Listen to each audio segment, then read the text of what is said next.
All right. Can you guys hear me okay? Yes. I lean forward. I'm a pretty loud and fast talker, so if I start talking too fast, give me one of these faces. So I'm Jess Neuwirth. I'm from the Colorado Department of Public Health and Environment. My role is to implement legislation on marijuana education and prevention and to run the Marijuana Education Youth Prevention Program.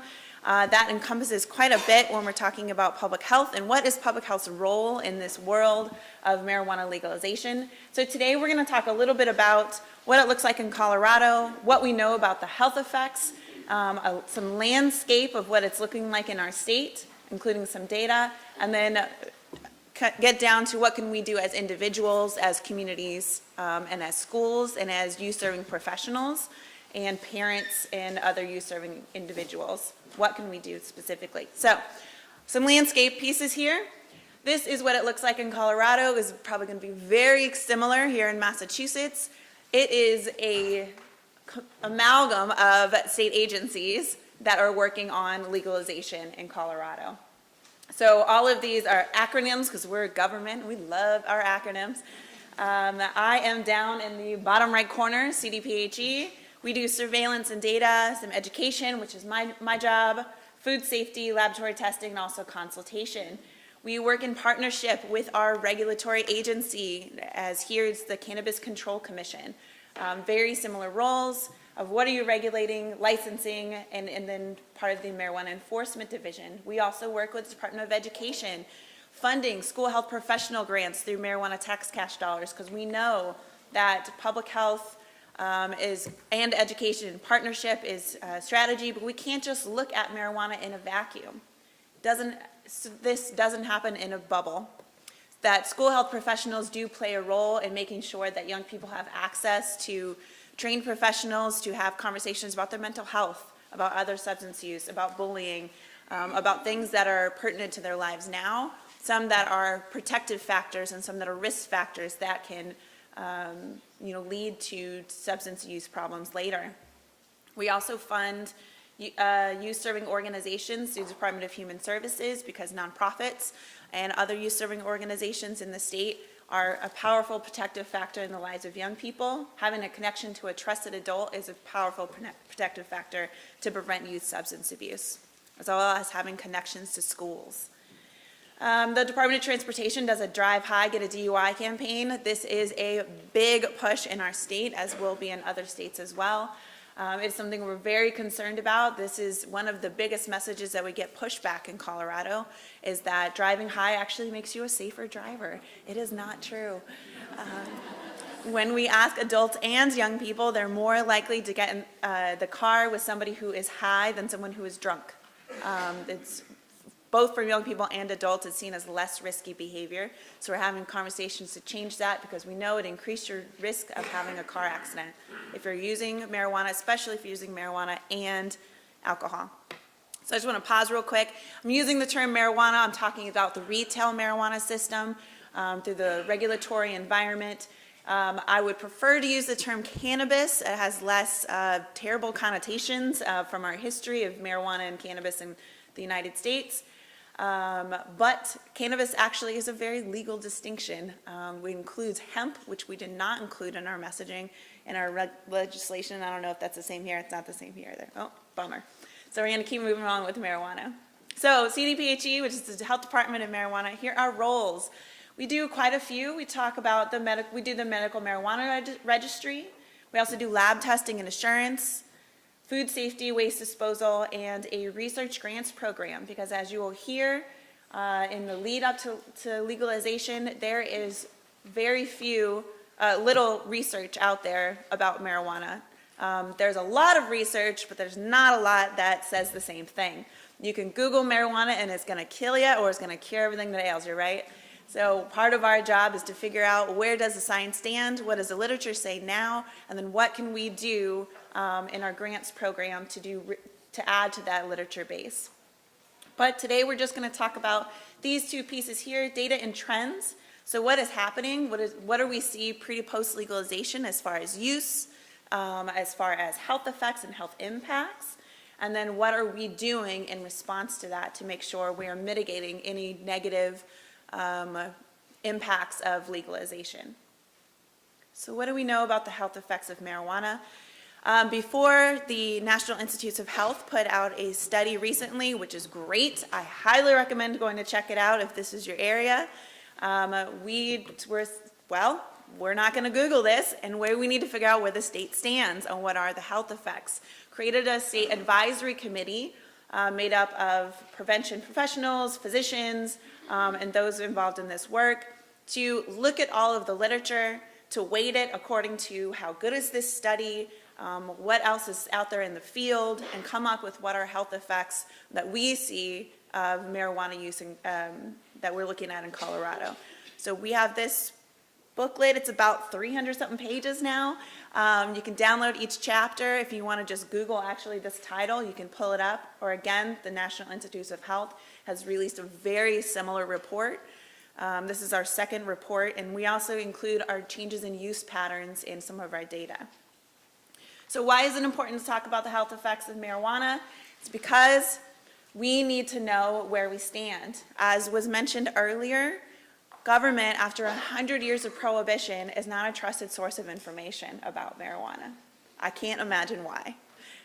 So we need to make sure that we stood on science and that we were looking purely at what the science told us. And we did not have a stake in one way or the other, the benefits or the harmful effects, that this was our role was to stand as a neutral resource of having fact-based and research-based information to base our statements off of and our communication off of. This is one of the reasons we have become a trusted source in Colorado, is because we are approaching this through, we will not move outside of the science. So since we're talking about young people today, we're going to talk about youth and marijuana. So some of the health effects we do see is youth in the brain. Unlike other substances, there's not a lot of MRI studies or brain imaging studies for marijuana as there is for other substances. So what we talk about today is brain development is not complete until age 25. For the best chance to reach your full potential, you should not use marijuana. It is often our conversation as simple as that. This is pulled directly from our youth campaign efforts. We know that there are effects that happen on the brain, but if you're going to ask about how the alcohol and affects the brain versus how marijuana affects the brain, we do not have nearly as much research to talk about one versus the other. So, what else do we know about youth and marijuana? Youth who use marijuana regularly are more likely to have a hard time learning, have problems remembering, have lower math and reading scores.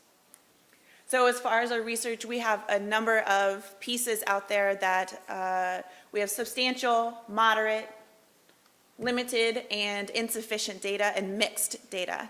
We only talk about our moderate and substantial information. If our health effects say there's mixed, there's one study that says pregnant women who use marijuana have low birth weight, their children have low birth weight, and there's another study of equal value that says that's not true, that they didn't see that at all. We put that in the mixed category, and we do not include that in our education. So what we see, let me roll back to the young people. Use marijuana regularly. So this would be daily or near daily. So this is this frequent use.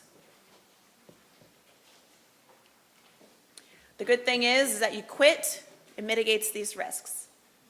That quitting does help. Marijuana has addictive properties. It's harder to stop using if you start at a young age, as was referenced earlier. It is addictive. This was hard for me when I first started this job to look at addiction because I thought, well, covered in Cheeto dust, sitting on the couch. There's no way this is the same thing as other addiction issues. And this is often the biggest pushback we get from young people and from folks in Colorado and other places around the country, is that it's not addictive in the same way that heroin is addictive. While it is true you cannot overdose from marijuana, it still has very physical properties that are addictive, as well as social properties. When you think about what does addiction mean, what are you doing are you continuing your use even though it's hurting you? Are you seeking higher and higher doses of this product? We do see this in marijuana, and the research does bear that out. And again, it's harder to stop using if you start at a younger age. We know this for all substances. We talked briefly before about the gateway drug argument. Marijuana is not a gateway drug. Substances are the gateway, right? We know that risky behavior begets risky behavior. That once we do a risky behavior and we have a positive or negative consequence, it's more likely to engage in that risk behavior. We see this particularly with substances because of how our bodies are wired. When young people are part of this incredible time of growth and change, and we want them to take risks in their life. We want them to try out for the school play. We want them to move out of the house at 18 and go to college, right? Those are all risks, but we are wired, it's developmentally appropriate to take risks. Substances feed into that risk in the way our bodies are wired. And so when we take risk with substances, we're more likely at a young age to become addicted later on in life. This may include use of alcohol, tobacco, and other drugs. Again, this is part of how our body is wired, part of how our body is developing, and part of our brain chemistry that it takes advantage of. So I'm not going to talk too much about marijuana and the law because those are very specific to Colorado and probably not what's going to happen here. We've met with the Cannabis Control Commission before the commission became the Cannabis Control Commission, as well as with other states to talk about our lessons learned, things that went well, things that we wished we had improved on. And in talking with Jennifer, the Control Commission has taken quite a bit of those lessons and put them into practice now. So I'm really excited to see what's happening here, particularly around marijuana and the law. So when we talk about the law with young people, it often can be this scare straight conversation, right? That is not the approach that we have used in Colorado. We know that young people tell us, as part of our research, that youth are more likely to identify with consequences that are short-term and that they have seen in their lives. If college is not on the table, talking about getting a minor in possession offense as that being a risk for not being able to get a FAFSA, probably not a consequence they're going to care about. If you're talking to a young person and they say, actually, the consequences that mean the most to me is I'm scared of my mom finding out. I won't be able to use the car. I won't be able to get my driver's license. I won't be able to go out this weekend. I see my friends or other people I know in school who are using marijuana, especially regularly, who do bad on tests. They don't even try out for the school play. They don't try out for basketball. These are the things that resonate more likely with young people, not just breaking federal and Colorado laws, breaking school rules that can keep them off of things that they're already connected to, but breaking family and community rules really resonate more. So again, fights with parents. This is what young people have told us. Fights with parents, losing trust of parents and coaches, lack motivation, those who use, don't do well in school, and don't make the team. These are the consequences that young people tell us resonate the most with them, both in middle school and in high school. And when caught, we recommend trying motivational interviewing and strengths-based conversations. If this is not part of your vocabulary, I highly recommend reaching out to school social workers, school professionals, psychologists, any school health professional at local schools, and talking about motivational interviewing. So what do we know about youth use of marijuana? This is in Colorado versus the United States. It actually remains relatively unchanged pre to post legalization. This is one of the biggest questions I get. What impact are we seeing on our families and kids, right? We do not see an increase. There's not a statistically significant increase pre to post legalization. We have yet to release our 2017 data, but I'm lucky I work next door to them and I've been bugging them for the last 25 months. Asking about the data, and unofficially, it's steady, still. We voted in 2012, the first dispensaries opened in 2014, so between 2013 and 2015 is when we had legalization, and then again, 3 years later after that, we are still seeing steady rates. So if you look at this graph on the top, the squares, the dark purple squares, that have used marijuana at least once in their lifetime, about 38% in 2015, that's on par with national averages, have used marijuana at least once in the last 30 days. This is the one we're most concerned about. Who's using right now? And that's the circle in the bottom, 21%, again, about the national average. But how do we talk about this information? This still seems scary. How do we talk about social norming? What are the norms in our community? What are the norms with young people? When you ask both parents and kids how many people are using marijuana, how many people your age are using marijuana, they say everybody. Everybody's using, at least most. And at least got to be like 80%. Data does not bear that out. We do see differences in peer groups and regionally, obviously, but it's still not the majority. That is the perception. The perception amongst young people as well as parents, maybe not their kid, but all the kids' friends, somebody else's kids, are the ones that are using marijuana, and everyone's doing it. And yet, what we need to have a conversation is there's a difference between reality and our perceptions.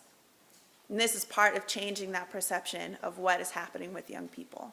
What are the social norming conversations that we say to young people? Not everybody's doing it. Actually, in Colorado, 4 to 5 Colorado high school students have not used marijuana, are not currently using marijuana. It's actually a quite powerful message when you're talking to young people to think that, oh, it's not just me that's not using. Methods of use. We still see smoking as the biggest category. Dabbing, which is a high potency concentrate that's used in like a dab rig that kind of looks like a bong, but you use like a really hot butane torch to light it.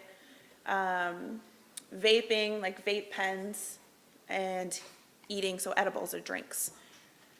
So smoking, the old-fashioned joint is still the #1 method of use for young people. And again, this is among this gray kid, this 1 out of 5.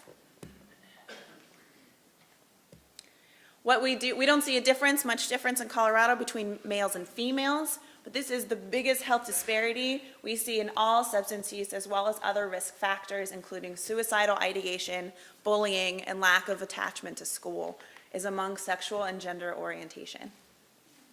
It's shocking. What are we doing? And the challenge is, what are we doing in our school systems and our policies to address this health equity issue?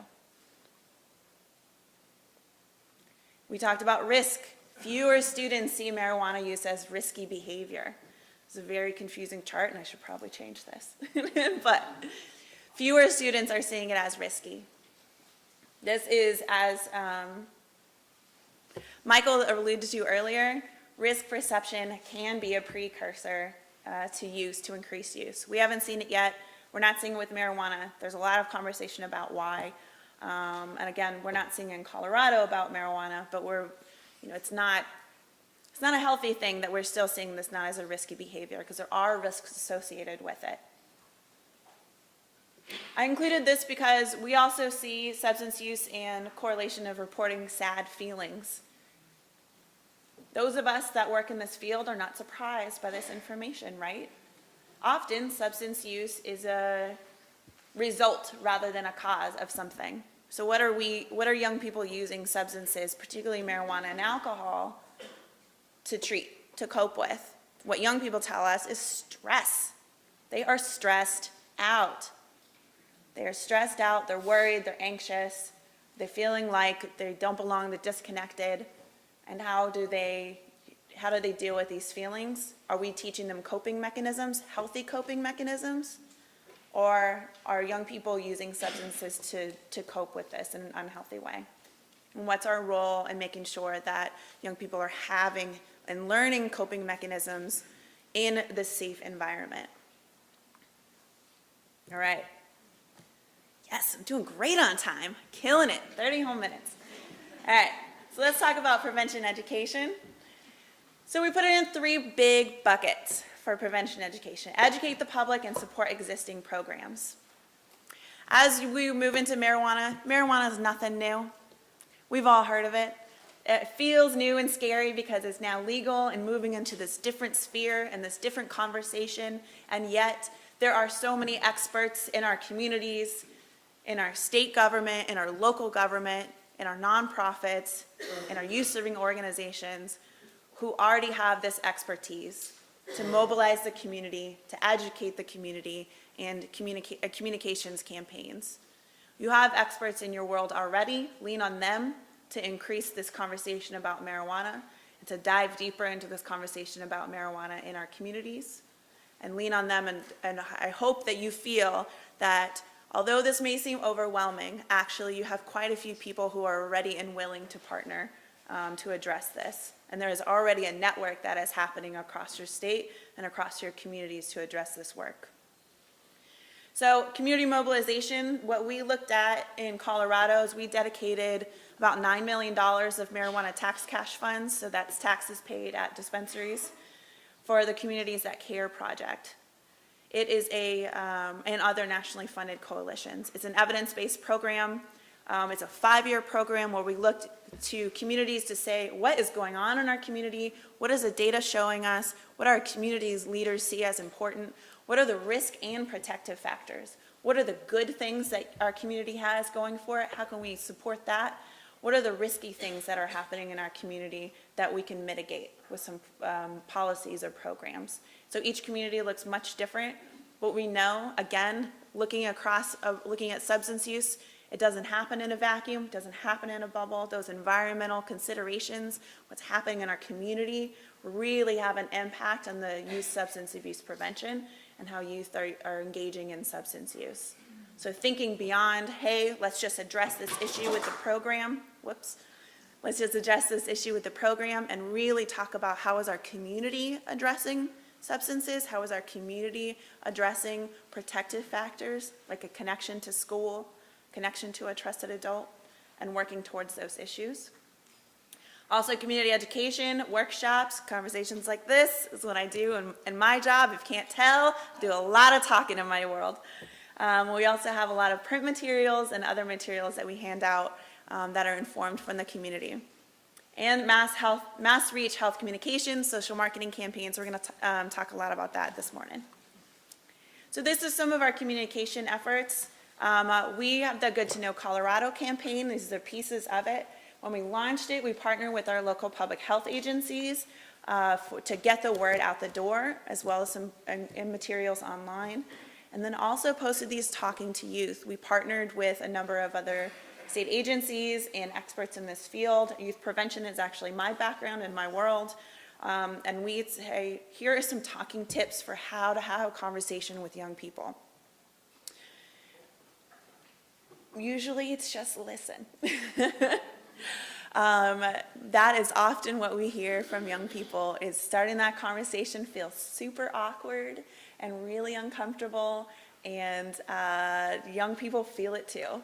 But it's your responsibility to have that conversation and really listen to them because they want to be heard. And when we look at our data, I think, did I include it? Too far. I think I might include it later, but I'm going to talk about it now. When we look at our Healthy Kids Colorado data, which is our youth survey, did you guys do the YRBS here? Yeah. It's our version of the YRBS because we're special. We wanted to add some more questions on there, including a bunch of marijuana questions after legalization. Unfortunately, not before. It would have been great to have some of that data beforehand.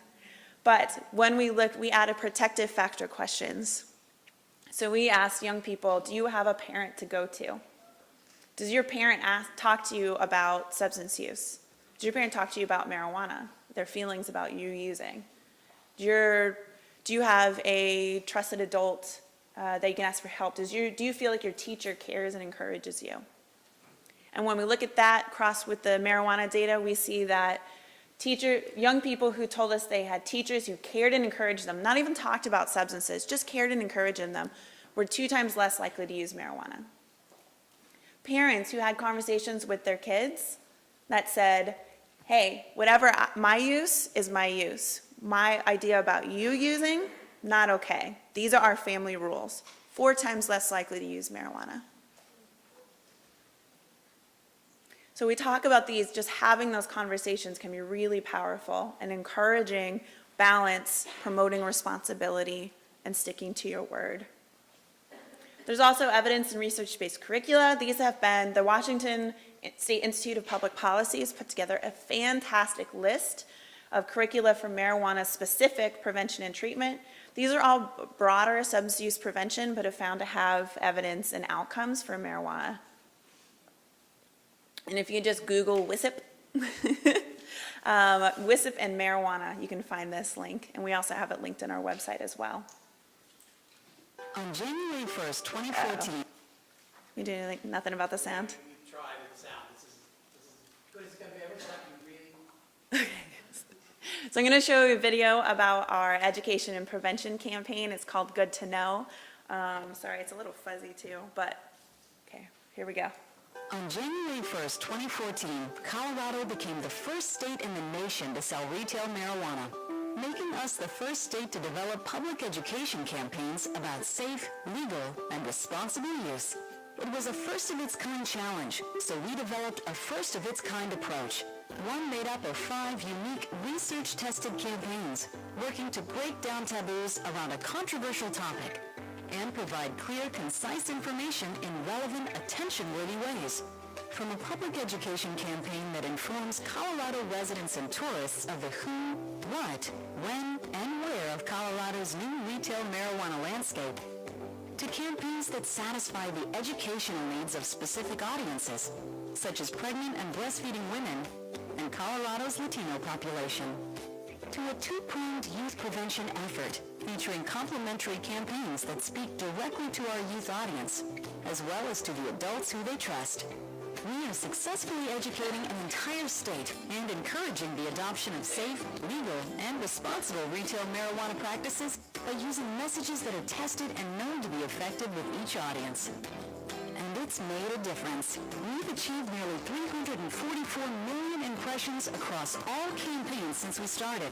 And adults familiar with the Good to Know about campaign 4 million are more than Coloradans. twice as likely to know Colorado's retail marijuana laws than those not familiar. From city dwellers to rural audiences, from marijuana advocates to its critics, from adults to their children, and from residents to tourists, the Colorado Department of Public Health and Environment has paved the way and set the standard for developing an inclusive, comprehensive approach to retail marijuana public education and youth prevention. So that's our Good to Know campaign. It covers a bunch of different audiences. And again, it was based on this research. We highly recommend any of you who are doing public health communication or advocating for that in your communities or looking to the Cannabis Control Board or whoever is doing these communication efforts moving forward, that formative research is really important, which means it will also take time. Doing research with each audience that you want to reach and segmenting those audience is very important, because when we have conversations with young people about it's illegal for you to use under the age of 21, you have to keep in mind that we are also talking at the other side of our mouth to adults who it is illegal to use. So those that is over 21, how do you have conversations with them about these are the legal, these are the laws, here are the health effects and the negative health effects of use. Please be aware of these things, as well as young people. It's illegal for you to use. What are the things you should be thinking about? And how do those messages not cancel each other out? So segment your audience, listen to their perspectives. All of our research we did before, we mentioned the Latino campaign looks quite different. It was direct to camera, looked very traditional public health. And that's because when we put out our Good to Know campaign, it was cartoony, there was like a banjo that was playing. It was real friendly because that's what people told us they wanted to hear. That all of our research said, look, it's legal. It actually, we voted into the Constitution, so it is your constitutional right to have an ounce of marijuana on you as an adult. So how then do we have a conversation where people who are saying we voted for this want to hear our message? That we're not saying don't do drugs. What we are saying is if you choose to use legally, safely, and responsibly. And that whether you use or not, it's always good to know what the laws are and the health effects are. And that was our approach, and it has been very successful. When we also talked to our Latino population, they heard all that banjo-y stuff. They're like, is the government trying to tell us to do drugs? I'm like, oh God, that is not the message we were trying to get across. And so did testing with this audience for our Spanish-speaking audience, and a very traditional public health, straight to camera, having trusted sources from the community do this do our campaign work resonated more with that audience, but did not resonate with English-speaking audiences. So we adapted. You gotta test your message, because if you're gonna put something out there, but you're not testing it with them, it's probably not gonna be very well. We put together 3 campaign ideas for youth, and one of which was hilarious. It was like Betty White, basically, cracking jokes, and we're like, oh my God, this is clearly the winner. There was one that was like, you do you kind of thing, for young people, like, hey, just be yourself, forget about what everybody else is doing. And then other was protect what's next, about what are your goals, and what are you protecting for your goals, what's gonna help you get there, what could hurt you from getting there. And all the adults in the room were like, well, clearly it's gonna be Betty White, this is so funny. And so we tested it with a bunch of young people, and they were like, who's this old lady? So I'm real glad we tested that message, because that would not have gone over well. And also make sure to go where your audiences are. Our young people are living in the digital world. So we don't have billboards for young people. We don't have much paper, actually. We get all the adults ask us, can you give us a brochure to give young people? Young people don't want brochures. Nobody's gonna go walk up to a clinic and be like, I'll take this chlamydia, please. Like, nobody's taking this. Young people don't want this. Adults don't want that, that's awkward. So where do audiences go? Make sure that's where our messaging is living. So most of our youth prevention and education is digital, except for the middle school challenge, which we integrated in middle schools across the state.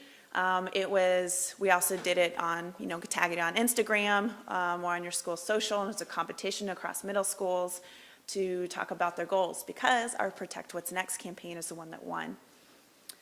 And so we had young people competing for that, and actually it was twofold. 1, build protective factors and young people identifying what their goals are, and 2, connection to their school, which is another protective factor against all substance use. So this is how we're reaching youth. This is some of the pictures of our campaigns, a couple of our images here. Again, we tested all of our campaigns with young people. Said, what are you thinking about? What are you worried about? Went back, changed it, came up with a couple campaign creatives, and then came back with their edits, and then tested to Protect What's Next, and that's the one that won. We also worked with TEDx Mile High to do adventures. So the Protect What's Next campaign, again, is what are your goals? That's what young people told us. The number one reason they chose not to use was because it get in the way of their goals. So we said, all right, let's have a conversation about that. What are your goals? What's going to help you get there? TEDx Adventures is a way to have that conversation about diving deeper into what your goals are or discovering new ones. Again, some of our research findings were to focus on negative life consequences and not health. This is what young people told us. It may be similar in Massachusetts, but this is what it looks like in Colorado. These are all Colorado youth.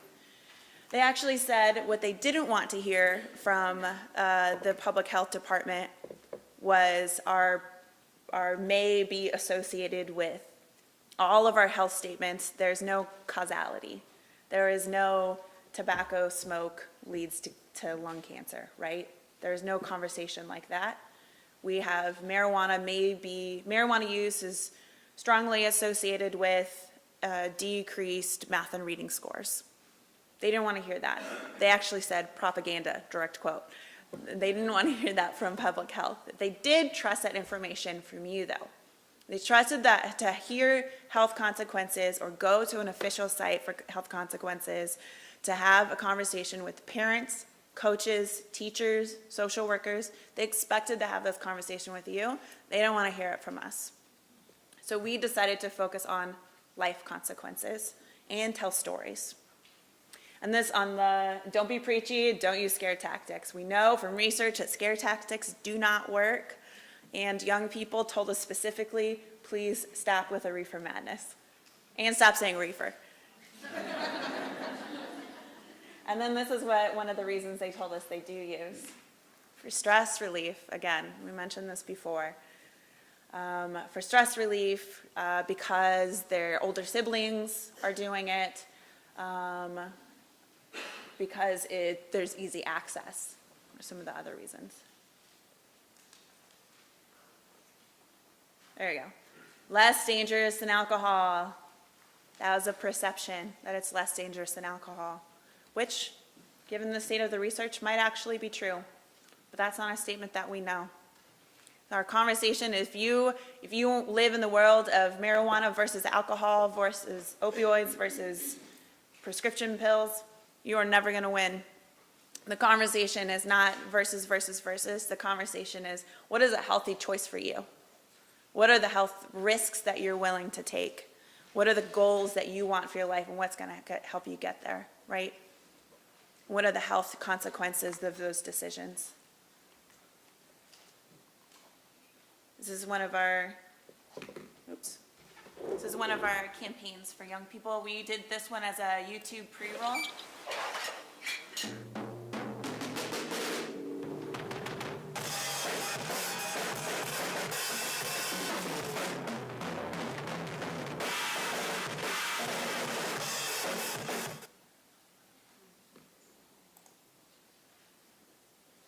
So again, this is what some of our data has shown us.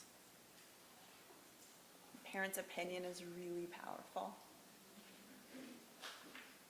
So we had a conversation. So we know that talking to young people directly is important. We also know that we need to make sure that those trusted adults in the lives of young people are ready to have those conversations as well. So the second part of our youth prevention campaign was actually to talk to those trusted adults. This is my favorite part because it always pauses after the first 5 seconds, and you'll see why it's funny in a second. Remember when you made a baby? Check that. Remember when you had a baby? Amazing, right? Well, what's more amazing is everything you've taught your baby. To eat, to walk, to talk, and pretty much everything else they know. That makes you amazing. And you're still teaching them every day. Only now, it gets harder. Now it's stuff like birds and bees and booze and weed, which is awkward and messy. But when hasn't it been? Remember diapers? So don't let awkward get in your way. Talk to your kids about marijuana so you can help them keep it from getting in their way. Get tools and tips at goodtoknowcolorado.com. The point of our TV ad was that, hey, it's always been messy, right? There's always been awkward conversations or things you've had to deal with as a parent or as a coach or as a teacher. And this is just one of those, so have the conversation. You don't have to have all the answers. That's okay. We just need to start the conversation. So we put talking tips and resources on goodtoknowcolorado.com, which was our campaign site, for how to have conversations with young people. We also worked with our partners at Human Services for Speak Now. This is a fantastic website. I'm sure there's a very similar one here for scenarios for parents. If you do parent nights or family events, this is a great one. It's a good tabletop conversation. If you have little scenarios that young people present to you, and then you, as a parent or a teacher or whoever, how do you respond? So you can get some time to practice. We ask young people to practice refusal skills all the time. This is an opportunity for us to get uncomfortable and practice that too if we're on the spot. It's a couple of resources, websites that we have. Good to Know Colorado. This is our youth website. This is our Spanish language website. This is our legislative report, a report of all of our campaign stuff, as well as an evaluation, because we're public health. We do research before and we do research after. How was this effective? Did this work? What were our lessons learned from that? And then this is our data and our public health information. And I'm actually gonna roll back to this one a little bit. So with starting the conversation, this is something we hear from young people, and something that we do. Actually, another training that I do is positive youth development and how to be an askable adult. So we learn from that work to show up in the lives of young people with trust and respect. That often we show up with young people shaming and blaming. How could you do that? I trusted you. You know, you took the car and you went out drinking and driving. Like, I can't believe this is happening. We often shame and blame young people. But if we show up in their lives listening, and I know it's scary because the consequences at this age can be quite serious, and that's very scary to see them. But it's part of their development to become more autonomous, to come up with their own value system, and to push away and renegotiate their relationships with caregivers. So how do you show up in their lives listening and making sure that you are helping them figure out their solution rather than telling them yours? So when you have a conversation with young people, I highly recommend helping them do what's called a frontal lobe assist. All right, we got some brain folks here. So as part of adolescent development, they are part of what's happening in the brain when we say it's developing until the age of 25. It's actually just restructuring. The brain's the same size. It's got the same weight. All the pieces and parts are there. Really, it's just restructuring, or making new connections to the front of your brain. And what happens up here is our executive functioning, right? All that logic, all those actions plus consequences, even empathy lives up here. And so when we see that through the eyes of young people, they're living back here in their amygdala, which is the fight, flight, freeze part, right? And so they're making those new connections to this part of their brain. Our job is to help. Our job is to help them see when they're having that fight, flight, freeze reaction, or they're going to be in a situation where they might have that. How do we help them think through what could be some of those consequences or some critical decision making that's happening there? Because when you're not around is when they're making all those decisions, right? So helping them think through those processes before that situation happens, or after the situation happens. Talk about, what did you do well? What did you not do well? Let's work on that. And then coming up with finding a good site. You can use ours, the Massachusetts ones, the national ones, a good site to say, if you have questions about marijuana, where can you go to find actual health information or know where the laws are in your state? That's me. So thank you.